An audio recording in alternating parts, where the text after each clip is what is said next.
Hello and welcome to DNA editors table.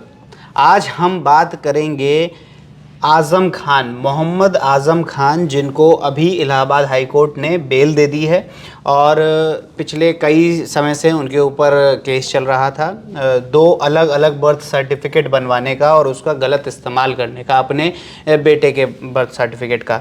इसके लिए उनको 7 साल की जेल हुई थी, लेकिन अब उसमें रियायत करके उनको बेल दे दी गई है। और मोहम्मद आज़म खान के बारे में अगर आपको बताएं तो वो सपा जो समाजवादी पार्टी है उसके फाउंडर मेंबर माने जाते हैं और 1993 से वो इस पार्टी में हैं। इसके पहले वो जनता पार्टी सेकुलर में थे, फिर वो लोक दल में आए, फिर वो जनता पार्टी में आए और अब वो 1993 से लेके अभी तक सपा सरकार के मेंबर रहे हैं और वो 9 बार सांसद रह चुके हैं रामपुर लोकसभा सीट से। और इसके अलावा वो यूपी सरकार के कैबिनेट मिनिस्टर भी रहे हैं। तो अब उनकी जो बेल हुई है, जो उन्हें रियायत दी गई है उनकी सज़ा में, तो क्या उनके बाहर आने से समाजवादी पार्टी को कोई फ़ायदा होगा या फिर इन चुनावों पे कोई असर पड़ेगा या फिर उनका जो करियर है उस पर क्या असर पड़ेगा, ये आज हम बात करेंगे डीएनए के एडिटर तनवीर आज़म जी से। तो तनवीर जी, आपको क्या लगता है उनकी रिहाई के बाद से ये सारे मुद्दों पर क्या असर पड़ेगा? देखिए, आज़म खान जैसे आपने बताया रामपुर के बहुत बड़े, बहुत ही कद्दावर लीडर हैं और समाजवादी पार्टी के भी बहुत ऑफ कोर्स फाउंडिंग मेंबर थे। मुलायम सिंह यादव के साथ उन्होंने मिलकर इस पार्टी को खड़ा किया था। अब ये जो मामला था, ये था उनके जो एक बेटे हैं अब्दुल्ला आज़म, उनका 2 बर्थ सर्टिफिकेट का मामला था। और एक बर्थ में ये था कि दिखाया गया था कि वो रामपुर में पैदा हुए हैं और एक में ये था कि वो लखनऊ में पैदा हुए हैं। दोनों में डेट का भी फ़र्क था।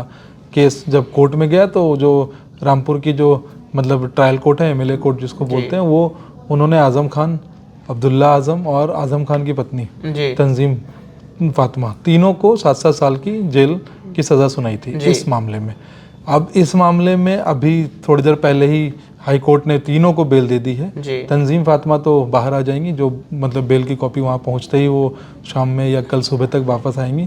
आज़म खान और अब्दुल्ला आज़म अभी जेल से बाहर नहीं आ पाएंगे। मैं ये दर्शकों को क्लियर करना चाहता हूँ, क्योंकि वो इस मामले में तो उन्हें बेल मिल गई है। और मामलों में जैसे एक मामला है वो आज़म खान के ऊपर, वो लड़ाई झगड़े आगजनी का मामला है, उसमें भी उनको सज़ा हुई है। एक मामला है रामपुर नगर निगम की मशीन, सिलाई मशीन को वो जो जौहर यूनिवर्सिटी जिसके आज़म खान संस्थापक हैं, वहाँ इस्तेमाल करने का, तो उस मामले में भी आज़म खान अभी वो भी मामला चल रहा है। तो आज़म खान अभी बाहर नहीं आएंगे और अभी अब्दुल्ला भी बाहर नहीं आएंगे।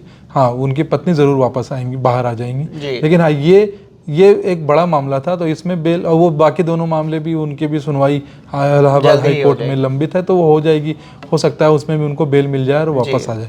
जहाँ तक आपका सवाल है कि इसका क्या असर पड़ेगा, राजनीतिक असर तो ज़्यादा नहीं पड़ेगा, क्योंकि देखिए रामपुर में तो पहले चरण में ही चुनाव हो गए 19 अप्रैल को, और ये आज़म खान को पता था कि वो उससे पहले शायद बाहर नहीं आएंगे, इसलिए उन्होंने अपना मतलब वो अखिलेश यादव उनसे मिलने भी गए और फिर सपा ने वहाँ से मोहिबुल्ला को अपना प्रत्याशी बना के खड़ा किया था। और उम्मीद है कि मतलब सपा अच्छी फाइट होगी और रामपुर में आज़म खान के इन्फ्लुएंस की वजह से शायद वो ये सीट निकाल भी ले जाए। दूसरी तरफ ये है कि अब अगर आज़म खान को बेल मिलती है, अब उनकी उम्र भी ज़्यादा हो गई है, तो मुझे नहीं लगता कि अब वो राजनीति में वो पहले जैसा खुद को खड़ा कर पाएंगे। हाँ, वो यही चाहते थे अब्दुल्ला, जो उनके सपुत्र हैं, कि वो राजनीति में आए, और अब्दुल्ला ने चुनाव भी जीता था। रामपुर के बगल में एक सीट है असेंबली के, स्वार नाम है उसका, स्वार से वो सीट जीते थे। और उसी सीट के में जब उन्होंने अपना बर्थ सर्टिफिकेट दिया था, जो वो चुनावी प्रक्रिया होती है, वहीं से ये मामला निकल के आया था। और तंजीम फातिमा जो हैं वो भी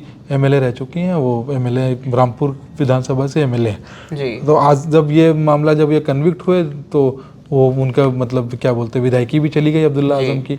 अब जब वो बाहर आएंगे, फिर वो जब प्रोसेस पूरा हो जाएगा, जब भी आएंगे, तो मेरे ख्याल से आज़म खान अपनी विरासत जो है वो अब्दुल्ला को ही सौंपेंगे।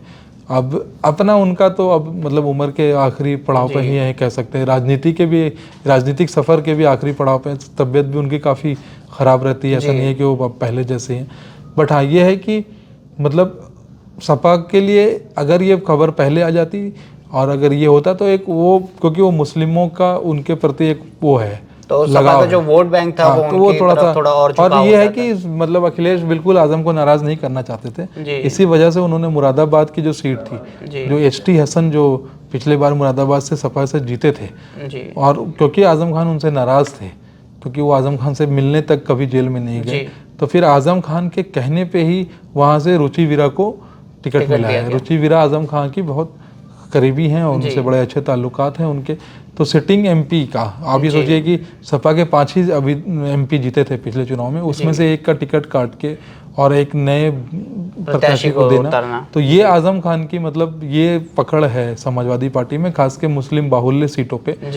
तो जब तक आजम खान है ऑफ कोर्स मतलब वो एक मुसलमानों का सबसे बड़ा चेहरा है समाजवादी पार्टी के, लेकिन हाँ ये है कि इस बार के चुनाव में उनके अब अगर वो आ भी जाते हैं, अभी भी मतलब अब दोनों मामलों में कब तब तक चुनाव ओवर हो जाएंगे, तो इस बार तो बहुत ज़्यादा फर्क नहीं। हाँ उनको एक राहत है भाई, उनका परिवार अगर जेल से बाहर है तो वो राहत की बात है, उनके लिए पर्सनली राहत की बात है। तो जैसा कि हमने जाना कि आज़म खान को जो बेल मिलने की बात है अभी एक मामले में मिली है, बाकी 2 मामले में भी अगर बेल मिलती है तो उनके बाहर आने से राजनीति पर क्या फ़र्क पड़ेगा ये तो हमने जाना। आपको क्या लगता है आप हमें कमेंट करके ज़रूर बताएं और जुड़े रहें डीएनए के साथ।